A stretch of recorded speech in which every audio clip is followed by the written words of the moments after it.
that said, it looks like we have a area in the acting studio we can hop into real quick in the Overton Discord, so we can go through the whole scene. Okay. So I think we just pop into there real quick. So what do I have to do? If you go to the City of Overton Discord, Yeah. there's a studio channel called Acting Studio that we should be able to hop into now. I think we'll lose video feed for a little bit, but we'll make up for it in character, I think. Okay, cool. So let me see if this works. I'm gonna push the button now. Yep. And then we pop over here. Hey everyone, I can't hear you at the moment, but you all can hear me. One sec, I'm just getting my side figured out. I lent Sarah my typical computer, so I'm short equipment. That's entirely fine. That is entirely fine. Can you hear me? I can hear you. But I don't think Dr. Nuclear Winter is going to be able to hear you. Just because the computer's messing up on her end right now. Oh no. Well, it'll be fine. Or it won't, and then we'll die. What? I'm kidding. Okay. Yeah, I'm not trying to unleash a plague or something.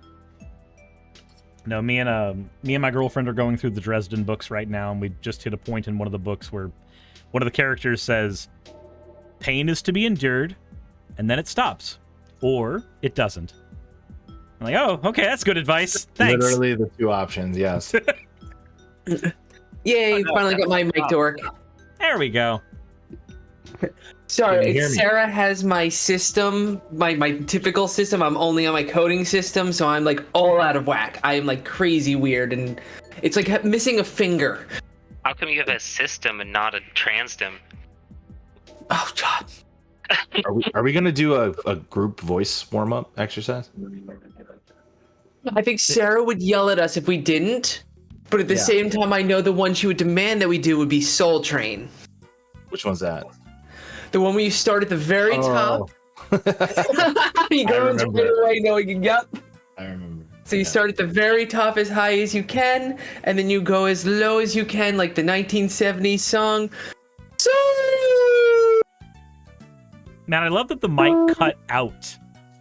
Yeah, It it just never clipped catches any of it.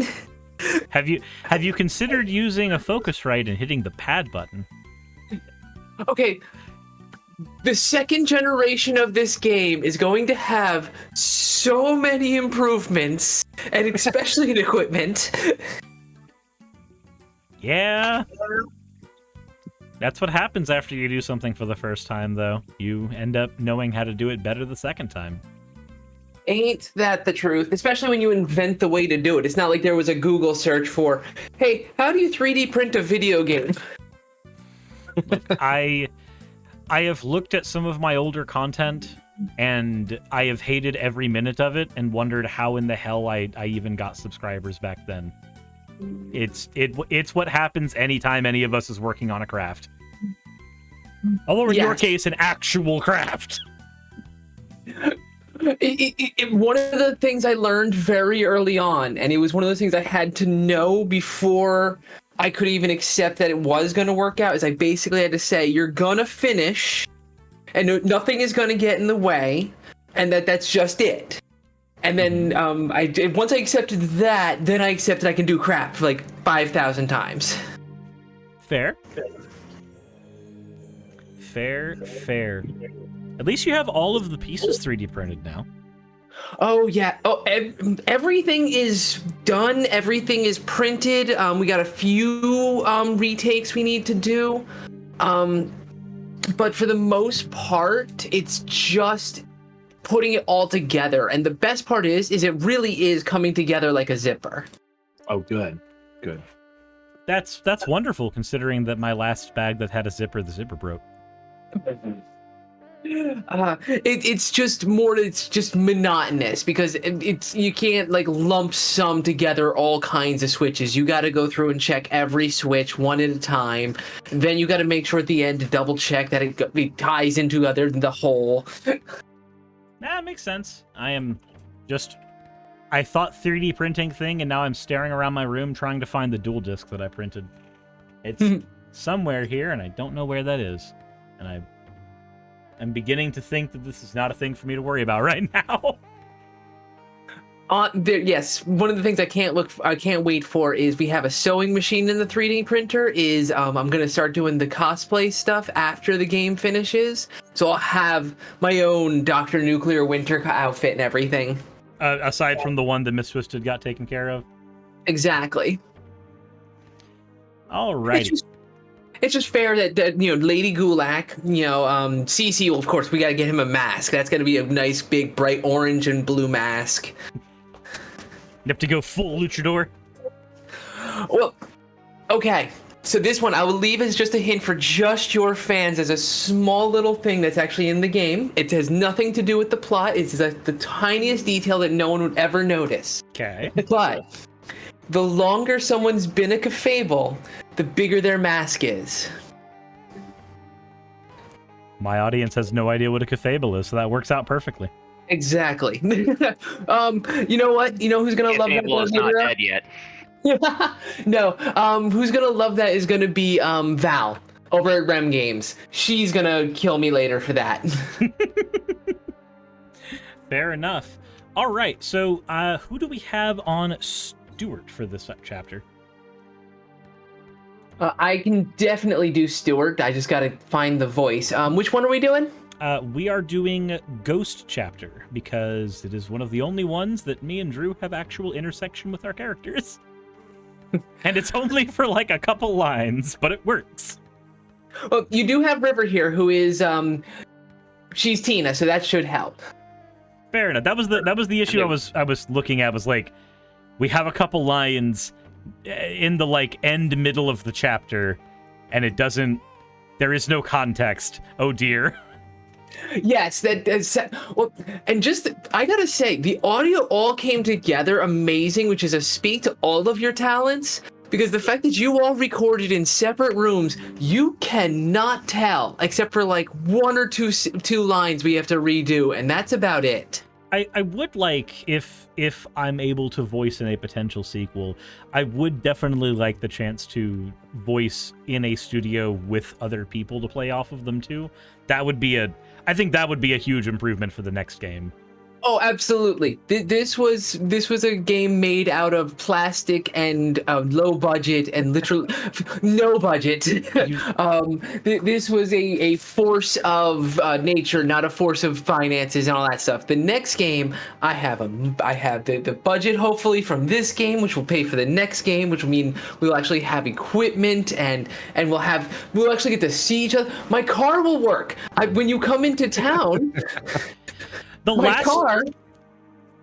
There's a lot riding on this, everybody. Okay, so this fun story. So when I went to Philadelphia for Too Many Games, there was a couple days before the convention that I had free, because I had done a canvassing event for Jamal Bowman north of New York in Yonkers, and that was the week prior. So like I had these couple of days free with nothing scheduled in them. I had already spent time in New York City. I was done doing things. It was rest and relax time. So I messaged Dr. Nuclear Winter. I'm like, hey, I'm in Philly. We should go find a place to go eat or something. Like, we should actually use this time I'm here. And then, due to a combination of scheduling conflicts and the car not working, none of that happened. I got to spend like 5 or 6 days in Philly without being able to actually do that. It was a mess. My car broke in the stupidest of ways. I broke the ring that holds the key to the transponder. And when you buy a replacement for the whole key, the blank is attached to the ring. No one sells just the ring. Everything so I have to breaks. 3D print a whole housing unit to make the transponder touch the key. And have you done that yet? No, I've been clearly doing other things. I'm just messing with you. Okay, you messaged me. Sarah, we all know I love Sarah. But Sarah would have asked that question very sincerely, like, well, why isn't it done? And I love her. She is my amazing director, and she is fantastic. But no. Have you responded with ADHD? Also fair. Like Just say you're an artiste. anytime something's not Tame done, the creative beast that lies within. anytime something's not done, I'll just respond with ADHD. As I'm sorry, I tried, and then I wasn't listening to an audiobook when I did it, so I stopped.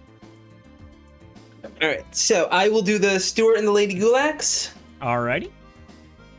and we're starting at the top, I'm assuming? We are starting at the top for full context. what? What are we doing? Sorry, Ripper gave Ripper the script. My bad. We forgot to give her the... I swear I'm usually good at this. I mean, I'm just here to hang out. Oh, you're gonna read some scripts for us, just a little bit. Okay. Sounds good. I mean, Yeah, I have the shitty microphone on. I don't have the good microphone set up. Should I set up the good one? No, use the shitty one. It Use sounds the- great. Yeah, just use whatever you've got on hand right now. It'll work fine. Okay. Yeah, because we're all throwing this together on a whim. Cool. All right, and I get to do my favorite Squid Tips impersonation. All right, you up, River? Yeah. Send me the script. Oh, I put it in the chat link. Oh, okay. Hold on. Oh, let me put that into your Facebook. No, I get you. Let's see. Visit site is. Oh, yeah. This is just. I saved this to my favorites. Never mind. I guess I didn't need you to send it to me. Yeah, it's chapter 5 in Tina. All right. Ghost something. Yep. Yep, See it. go chapter. All right. You know what? That's it. I'm done. This is the day you've pushed me too far. You've gone too far. Wait, where are you going? Your door. That was fun. Now, can we take care of the ghost problem? Ghost jobs? No one told me. Sorry, I did the AJ voice. Ghost jobs? No one told me. No one is stupid enough to make a ghost jobs contract. Never mind, take one. Well, Again, I repeat, no one on Earth is stupid enough to ever make a ghost jobs contract. And even if they did, no one, and I mean no one, would ever be so dumb as to sign up for it. I can't undo this. Please. Please don't make me. You better try, because there is heat and there is X-heat. Is there a problem? Just thought. But I mean, I get it. They are why half the town can't afford rent. Right, but they feed that half of town, and I don't want to be the person who starved a town. Guilty. Please don't make my food more expensive. Crusader, you promised. I don't even know if I could kill a ghost job. How would we even find out? Hi, yes, I'd like one of... hey, guys? Am I ordering just enough to lure one of those things out, or do we want to make a feast of this? I have a coupon for the potato skin chili gravediggers. Hard dark chocolate milkshake, please. Tina, won't you feel bad if we lure out one of your staff and, well... It's not a person. It doesn't feel. Kill it. Kill it with fire if you have to. Oh, hey, look! Food's here! And scene. And see. Woo! We did it. We did the one area where I think we have legitimate intersection. But you know what? There's like 28 characters with stuff. So being able to pull up any one chapter that actually gets it all to work together like that with 4 people is quite amazing. The miracle of scheduling is impulse control. Or a lack thereof right now. Yeah, I don't know. because for I'm your pretty audience, it kind of works like Clue, where it's people running in and out and all kinds of activities going on. Oh yeah, I was just happy that you were able to skim through the chapters fast enough to find me the chapters where I could skim through myself to find something. Well, I actually have I build, one of the fun things is in my past job I built apps for the workforce. So I actually had an app where I was like, oh, 2 characters that need to cross scene. To click. Okay, these are the chapters. Yep, the only area where we could. But it works out. It works out. And that was fun too. Yay. Yeah, It let's do was- more. If we had more areas where we could. The best we could do probably is in Bro Day. There is a good scene. I'm just give me a second. I will have to do if I do Patrick and if she does Roger, I think we can do it. Let's see. Which chapter in Bro Day? There's a big area with Cece and Tina. Let me see. Wait, what's the number of that chapter? I'm looking and it's so 9 at the bottom. 9 at the bottom. So that's going to be mostly Drew, but then we can also do lead right into 10. Oh, Wait, is this that is the blue actually. Oh, this is one of the ones that I got to do both of my characters for. Yes, you did. I knew you'd like that. Let's see, hold on. All right, I need that Bro Day script, so I want to throw that my Yep. way. 1 sec, I'll pop it into the chat. Thanks. Ravi says, damn you, Suris, how dare you stream while I'm at work again? How dare, bastard. Well, I apologize. I'm trying to have a better sleep, work schedule, life balance thing, Ravi. I apologize. I'll never do it again.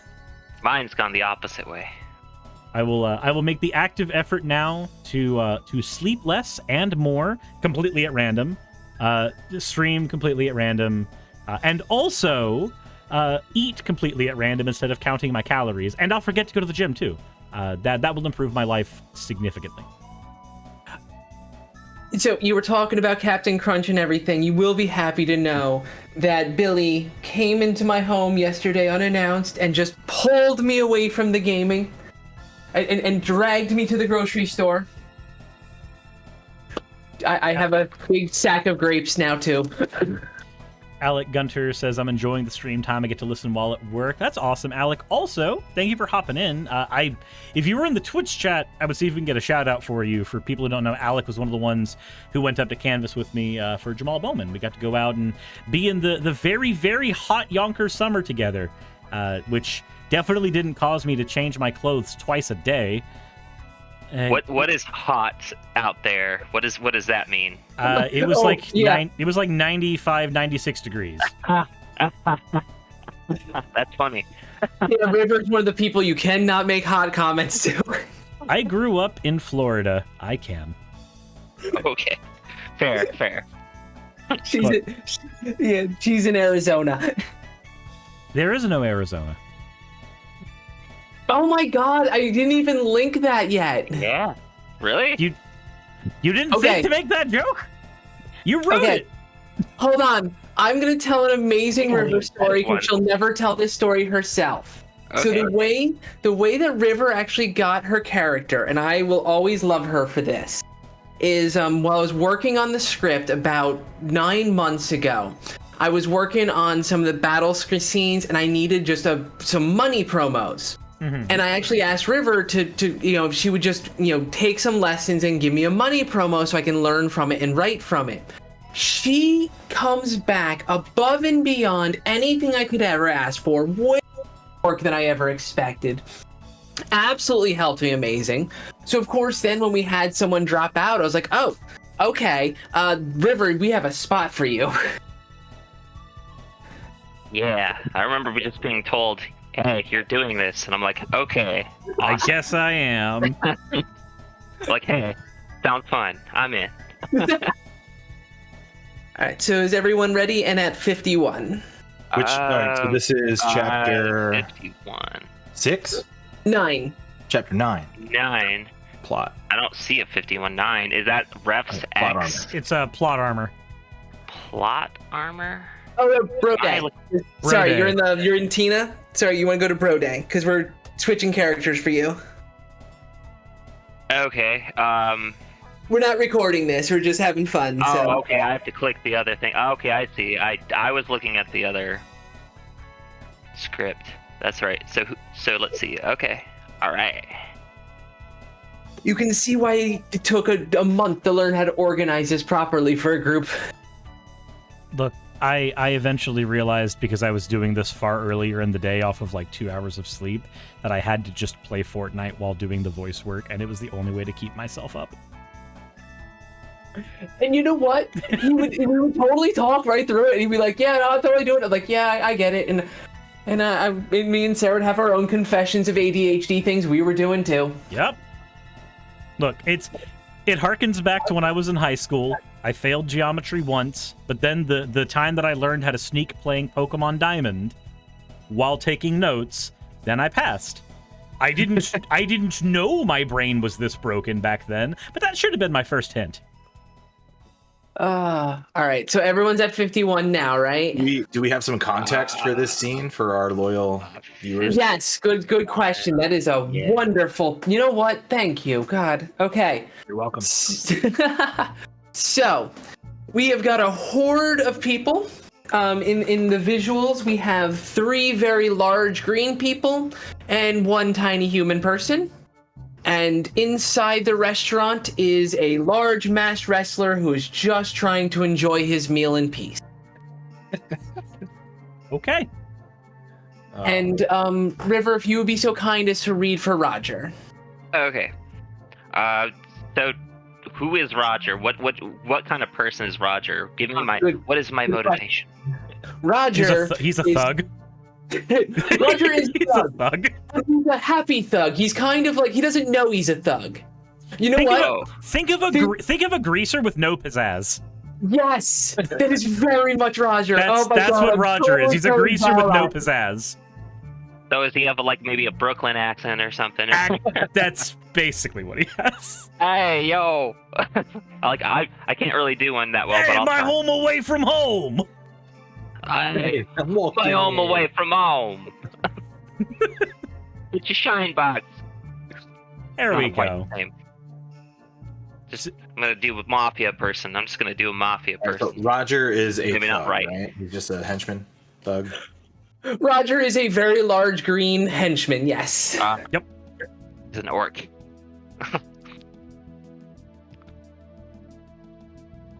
Oh, okay. You have the first line. Yeah, that's how things work. Yo, my home away from home. Oh, look at all the fun mascots. Mascots? Are you brilliant or dumb? Hey, tell her you suck.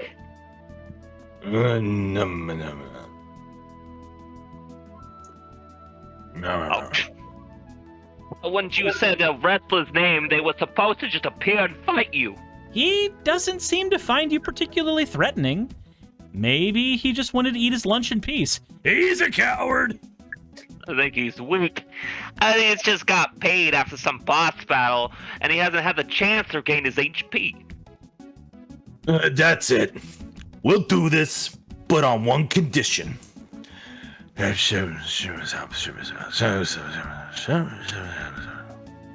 you handle that? I can. Beware my mighty fist and my mighty boot, which you will suffer your lifetime under.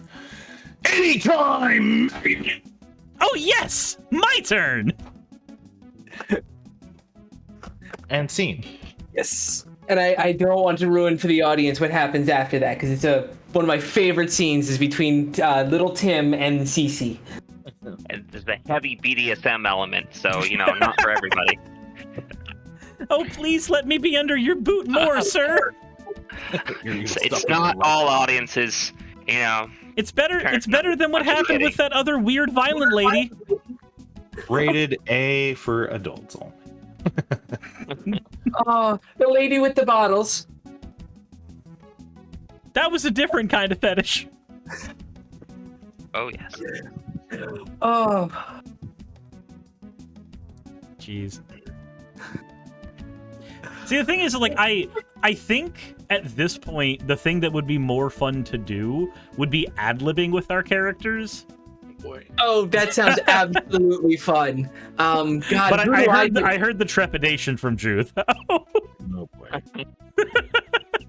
You all right? That'll work the mic, you know. Drew might get canceled. I can definitely do AJ's voice for the while. AJ Stewart voice is fantastic. Well, if a weird wrestler's gonna be there, I guess I get to be T and call him a fucking pussy. Hey, I'm here to represent the Nerd Guild from the Dungeons and Dragons Association. Go away, you fucking nerd. Men are talking. Excuse me, I have a pass. I'm supposed to be here. Yeah, whatever. Okay. I ain't working security detail today anyway. Oh, I see. Well, what if George Washington says I can get through? What does that have to say? Then I am working security detail and need to pay me double. Okay, fine. Stiff bargain. But I have a tour. It's a Jefferson bill. Now I can afford lunch. Sucker, I would have paid $3.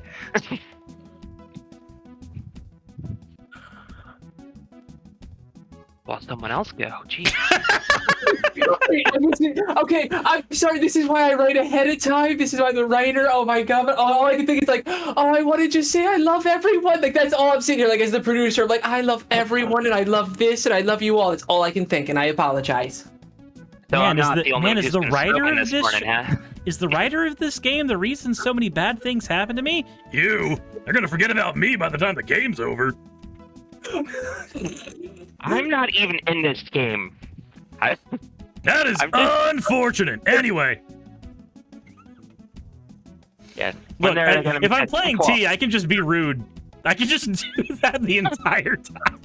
Oh my god. So I will tell you, when we've been spreading the T lines, the What's Up Toilet Lickers line and I Am a Green God line, those two are gonna end up on t-shirts. I'm a green god. Is that like the golden god? Is that It like is Dennis? absolutely, he says it like I am a golden god. I don't think he intended to, but that is exactly what he said it like. The golden god! I'm a green god. Thank God for the pad. That line came out perfect. Where that there's gonna be a T that's just gonna be a close-up shirt with a green screen of I Am a Green God of a screen print behind it. It's gonna look so cool. Yeah, that's gonna make t-shirts. Are you just making it a Greenception shirt? Is that what's happening there? Oh no, go ahead. Is this so that like when you're walking around you can do digital effects on yourself? Everything green? No, it's I have a green screen setup, which is also the film screen setup, and I got to rotate pieces, and sometimes I just mix up the things that I talk about because of the pieces. There's just so many pieces of equipment They're here. all green. You'd like watch a documentary on how they made Star Wars, like how they built the set for all of that with the tracks and everything. Mm-hmm. That's something. Yeah, that's something I think you should do. Like look into that. I had the so when I was a kid, I had the Gold Box DVD set for Star Wars, and Yeah. the fourth DVD in that set is the How They Made Star Wars DVD with all of that in there. So I got to watch that when I was young. It was really cool. Oh yeah, like all the little models and stuff, and Oh yeah. just like all the practical effects they used to do before CGI became the budget. Like CGI has kind of even gone backwards. It feels like it's just a lot of places treat it like, oh yeah, it'll save us money. But those practical effects, like there's just something weird about it. It's just something different, you know? I mean, it's a tangible thing that's there, Yeah. I mean, yeah. and your brain knows the difference. Like even in your subconscious brain, you know the difference between something being there and something not being there. That said, though, I do want to go ahead and say, with respect to Drew's time, we have been recording for about an hour and a half, and we've been on stream together for almost 2 hours. I don't want to suck up any more of his time if he does not have more time to give. I know that there's a lot of house chores, and also there's, a newborn there, and there's a ton of stuff that takes up that time. So I want to go ahead and see where you're sitting right now. I can do another 15 minutes with you guys. Okay. Fair enough. I wanted to make sure that I was not monopolizing too much of that time away from you. Oh, that's okay. Thanks for asking. Drew, so I will take one piece of news that I will give you that we had from our session. Okay. We are making one fun t-shirt. You are? We have a character named Acid and Wash, and it's another person that we brought in who can do two voices at the same time. And he plays both Acid and Wash. And they actually have cutaway t-shirts that we're making. And it's Acid has them ripped off, cutaway like little dotted lines that go through the arms, so you can expose your sleeves. And Wash has washboard abs, so he's got a cutaway tear they can do at the abs. and it's like their whole and it's the two shirts will say it's just good jeans, but jeans spelled two different ways. Fantastic. I love it. I will had be getting both versions of the shirt so that I have to get 3 actually, so I can keep one whole. because you'll have to rip one of them. There's Obviously, 4, so I can do both and one of them too. I gotta get 4 of the same shirt. Hey, look, 4 merch sales were made that day. Yeah. That was no ad, definitely not both reasoning done. why I did that. If only you get them in different colors too. Now I gotta do it 8 times. We would have seasonal ones. We wouldn't go too hard on that, of course. You do fall colors. Ooh, we can have like tournaments, and like the winner of that year's tournament can pick their color. Okay, Yeah. but what is the tournament going to be? Is it going to be who rips Magic the the shirt Gathering. the best? Magic the Gathering. Oh, I think a Magic the Gathering tournament sounds absolutely wonderful. That is Long game though. okay. I would be perfectly fine doing whatever I can on my Magic channel in regards to that. Oh, I think we could do it, and we will do a $5 max. So it's like, can't go in hyper with, I want the crazy deck. It's going to be, you got to go in with your low level elves and stuff. $5? Oh, I can make some broken shit for $5. Okay. Okay. All right. Apparently, That's why I don't like Magic. Wait. So wait. Hold on, Casey. You know that my channel is about budget Magic, right? Okay, here's how bad I've been in a cave. I got to watch Bash at Berlin on Saturday, and I for the first time in years watching wrestling went, oh, who's that? And that has not happened in so long. So, no, I did not know your other channel. Okay, so for context, and also for any new viewers who might be in my audience right now who don't know, my second channel, Suris MTG, I do budget Magic the Gathering stuff on there. My bread and butter on there is making $15 commander decks, the 100 card singleton format that basically everybody plays for Magic now. And what I'll do is I will physically take the decks that I make, and I will go to my local tournament, and I will just clean house at that tournament with that deck. What used to happen is I would sit down and go, oh, if we're playing a lower powered table, I'll go ahead and play one of my budget decks, that's fine. Now, if I utter those words even once, anybody around me will just turn their head and go, that's bullshit and doesn't mean anything. I don't get to say, oh, this is a cheap deck that uses weaker cards. I get to hear, no, kill him first. Yeah, it's I understand that. It's like when a teacher announces that there's going to be a curve and everyone looks at you. Yeah. It's like, well, there's a bell curve. So, speaking of bell curves, I also love when Drew was earlier when you were talking about how you can't watch wrestling, you watch the crowd. I got to watch Bash at Berlin with Sarah, who has not seen wrestling since Evolution. So I think that was 2018, 2017. Right.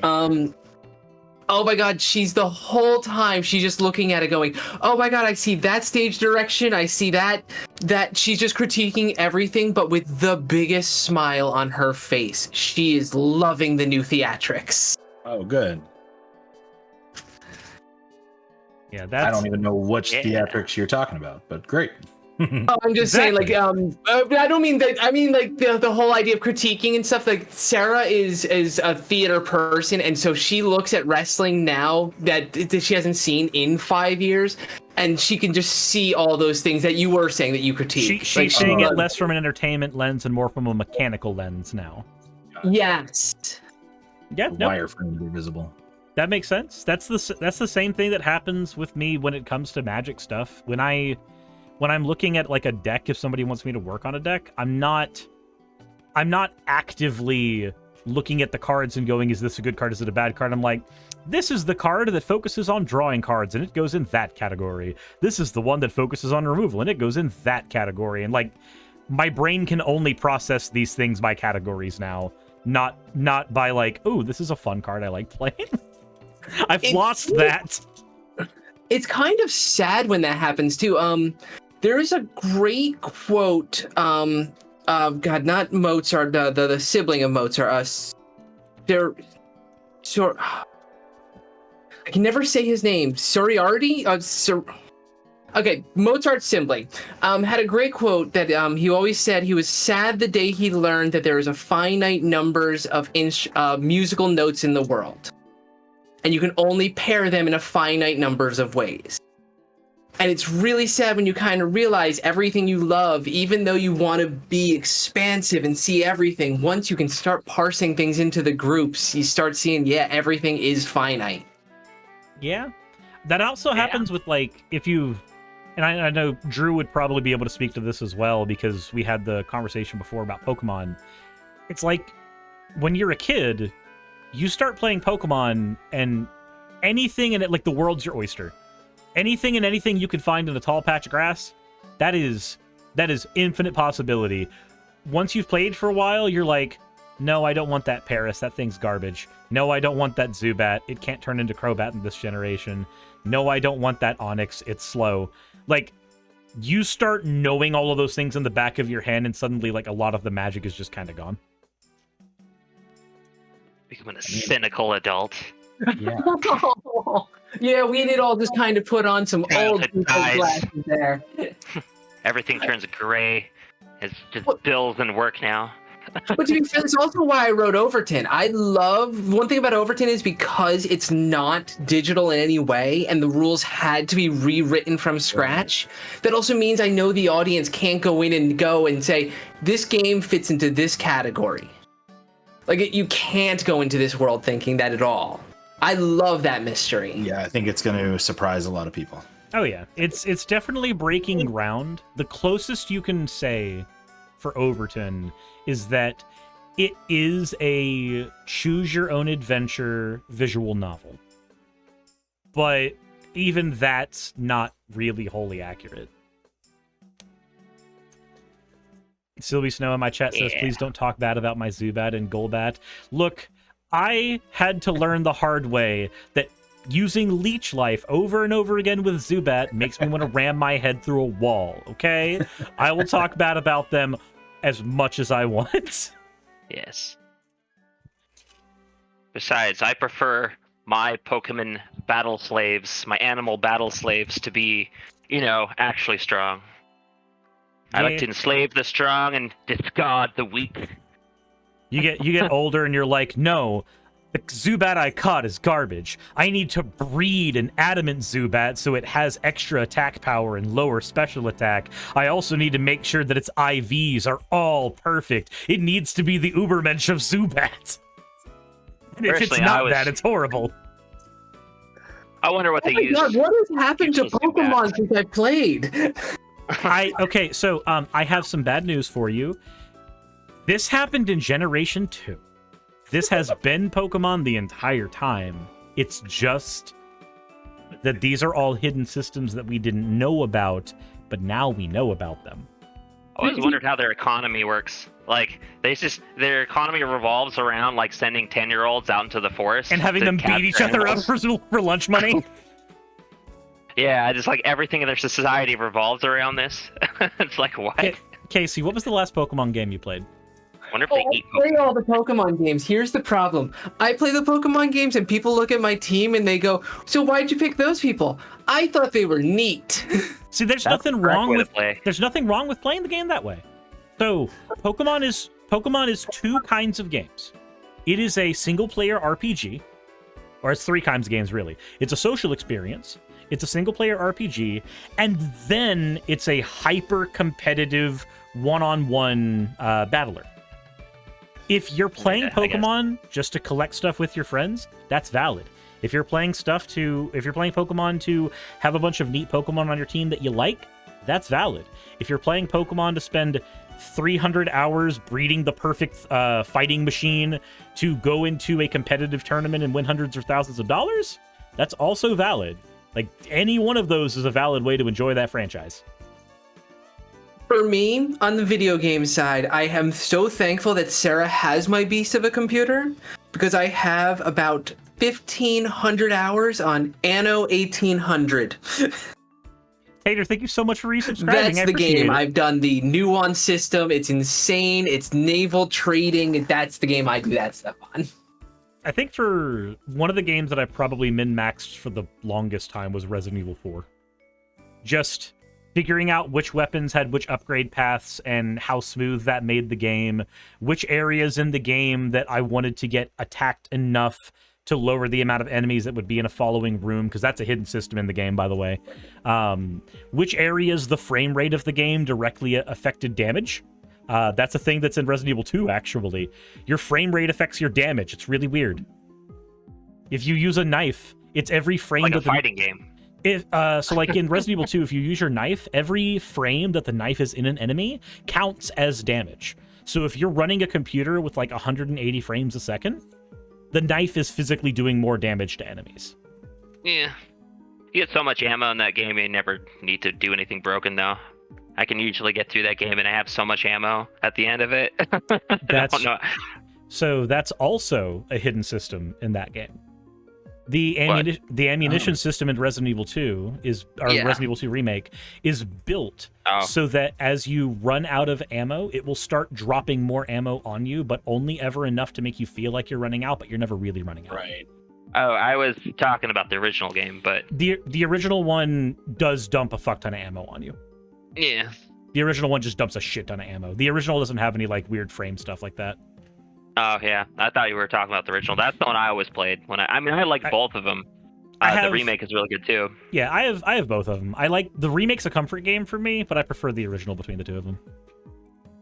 It's kind of like the opposite for me. Like growing up, I played through the Resident Evils on PlayStation 1 like a bunch. Like you know, like that was kind of my system was the first system I ever had was the Sega Genesis, and then it was this PlayStation, right? So I had like Resident Evil just like all the time, you know, playing that as a kid, and Twisted Metal and all that. Yeah, but yeah, I still play through that. They actually re-released that on Good Old Games too. The old Resident Evils. Oh, Yeah. did they? It was the old PC ports they put on there, didn't they? Yeah, but they enhanced them. They're like compatible with modern controls and systems and everything. They've updated a lot of the bugs and stuff, supposedly. Like, I haven't checked it out, but that's something that's on my radar. That's fair. I recently got a N64 copy of Resident Evil 2. A friend of mine works at a game shop, and it came on his doorstep, so he just sent it to me. I got very lucky with that. I didn't realize that the N64 version of Resident Evil 2 specifically has a randomizer in it. Huh. Yeah. If you've played the game a million times and you know where everything is, you can play it in randomizer mode, and it's just built into the cart. Shit that we mod into games now was just on the cart. Yeah, I mean, and that's a very interesting game because of what they had to do to be able to make it fit on that cart. Oh yeah, that was like a 16. a 1.7 gigabyte experience they had to shove into a 64 meg cartridge. Yeah. Yeah, it's a technical marvel. Yeah, I mean, a lot of it had to do with like how textures were processed, and you know they had to compress a lot of stuff, but they still like you said, it is, even with all that, considered like very much a technical marvel. Just whenever it's like late in a game system's life, they basically know how to do everything with it. Yeah, but it is like there's all kinds of little idiosyncrasies behind how they got that game to fit. Like some of the cutscenes, they'd reuse cutscenes across characters that were unique cutscenes in the original game. Just because, like, there'd be a cutscene where Ada would say something in it, but she was off screen. So they'd reuse that cutscene for a Claire playthrough because it was a female voice and the sound was crunchy anyway. So they figured you wouldn't tell the difference. And a lot of people didn't. So, like, that, just all kinds of little corner cutting techniques they had to do to make that game run was amazing. That said, though, I do think we have used up the last of our 15 minutes with Drew. Yeah. That's okay. I as well should probably get back to coding. Totally Fair enough. Well, that said, before I hop out of the Discord call, Drew, I do want to go ahead and thank you for your time here talking about retro games, talking about the project that we're working on, all of it. It has been honestly a fucking blast for me. Yeah, man, I loved it. Thanks for hooking it up and wanting to do it too. We should definitely do it again sometime. Sure, awesome. Maybe we'll find something we can play together. That'd be sweet. Yeah, pick a game. I got my controller all charged right now, so pick something out. Awesome. And then we'll go ahead and do that for a later date when we've got a little more time. Awesome. Well, thank you guys. Thank you to everyone in the channel. Looking forward to seeing you guys play Overton, and I'll catch up with you guys soon. Alrighty, and thank both of you as well, Casey. And I'm sorry, I do not remember your name. The other person that's in the call. River, gotcha. I am sorry, I am bad with names. No worries. But Casey and River, thank you both for also hopping in and letting us do the voice acting stuff. I threw that idea together at the last possible second, so I'm glad we were able to get it to actually run. You know, the fact that we got it to work, it makes me happy about my system, because that means that works. Because you all know how proud I am of my logistics. Fair enough. And that all said, for anybody who's in the chat, if you could do me a huge favor, go onto Steam and wishlist Overton, not only because I want you to pick up the game when it comes out, I have a personal bias in that, but also it does actually help the game's metrics for it to be wishlisted a lot before it actually goes live on Steam. So if you want to help us out with that, go ahead and do that, and I would be greatly appreciative for all of you. Yeah. Thank you all. Have a lovely day. Hey, just wanted to give a quick thank you to all of my wonderful patrons who help keep me afloat and help keep this channel going. YouTube and Twitch are wonderful platforms, but at the end of the day, stability is not one of their strong suits. If you want to support my channel, then obviously Patreon is one of the best ways of doing that. Link is in the description. But I do want to personally thank everybody who has contributed to the channel. Those people would be Red Joker, Purple Poundini, Jemshin, Britzkrieg, Jupe the Malignant, Michael, Ravalern, Mabbity Babbity, Astral Frontier, Autumn and Angel, Nixie Chan, Mark Anthony, Victorian Alchemist, I'm not saying the last part of that, and you know that, Arcton Arclacier, Kiratorian, Dren Hadamata, Jordan M, John L, Lord Bleck, Smiling Game Master, and Fire Shard. And everyone else who supports my channel and lets me do what I do full time. This is a dream job of mine that I never believed that I would be able to take full time, and with your help I've been able to do it. So thank you so very much for that. Thank you for watching the video. I hope you all enjoy, and I hope you all are having a wonderful time. I will see you all in the next one, hopefully.